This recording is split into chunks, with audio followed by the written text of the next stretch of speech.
वसईच्या भुईगाव समुद्र किनाऱ्यावर एक मृत कासव सापडलेला आहे आणि आज सकाळच्या सुमारास हे कासव दिसलं होतं। वसई पश्चिमेकडे जे अर्थ फिटनेस जिम आहे त्यांचा हा बूट कॅम्प होता आणि त्यावेळी अनेक लोक इथे एक्सरसाइज करत होते। त्यावेळी हे कासव जे आहे पाण्याच्या प्रवाहात वाहून समुद्र किनाऱ्यावर आलं आणि त्यावेळी सर्वांनी याची पाहणी केली, परंतु दुर्दैवाने मृत अवस्थेत सापडलंय।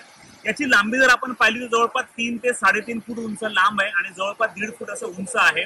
हे बराच वेळ झाले एक्सपायर झाल्यामुळे त्याची बॉडी देखील फुगल्यासारखी वाटते आणि जे प्राणी मित्रांनी सांगितलंय की याचं जे वजन जे आहे जवळपास 500 ते 600 किलोच्या आसपास असावं। याच्या आधी देखील भुईगाव समुद्र किनाऱ्यावर डॉल्फिन मासे सापडलेले, भले मोठे मासे मृत अवस्थेत सापडलेले। आता याचा शोध लावला पाहिजे की हे मासे असतील किंवा कासव असे नेमके मरतात कशामुळे।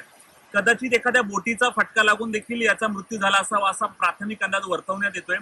आता महानगरपालिकेचे कर्मचारी इथे येऊन या कासवाला घेऊन जाणार आहेत आणि यावर प्राणी मित्रांनी काय नेमकी खंत व्यक्त केली पण ऐकूया। आज सकाळी साधारण 7 वाजता आम्ही अर्थ फिटनेस जिम मधून इकडे भुईगाव समुद्र किनाऱ्यावर एक बूट कॅम्प आयोजित केली होती आणि त्यासाठी आलो असताना आमच्या समोर पाण्यातून एक कासव वाहत आला, आपण बघू शकता। हे कासव आम्हाला वाटलं की ते जिवंत आहे, परंतु सगळ्या मित्रांनी सगळ्या बाजूंनी त्याची पाहणी केल्यावर असं निदर्शनास आलं की ते मृत अवस्थेत पडलेलं कासव आहे। ह्या कासवाला बघता साधारण अंदाज असा लावला की हे जवळजवळ 150 वर्षाचं कासव असावं, परंतु मला असं वाटतं की अशी ही दुर्मिळ कासवं किंवा अशी दुर्मिळ इतर प्राणी सुद्धा आता आपल्यामधून हळूहळू नष्ट होत आहेत आणि काही अंशी त्याला माणूसच जबाबदार आहे।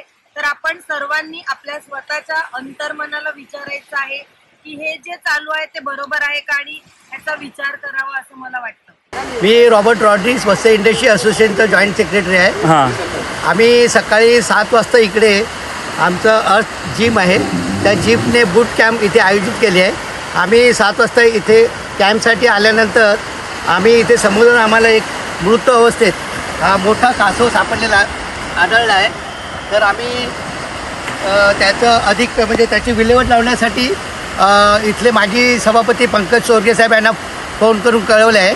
तर ताबडतोब ते महानगरपालिकेचे सफाई कामगार पाठवून त्यांना त्याची विल्हेवाट लावण्याचे त्यांनी आम्हाला प्रॉमिस केलेलं आहे की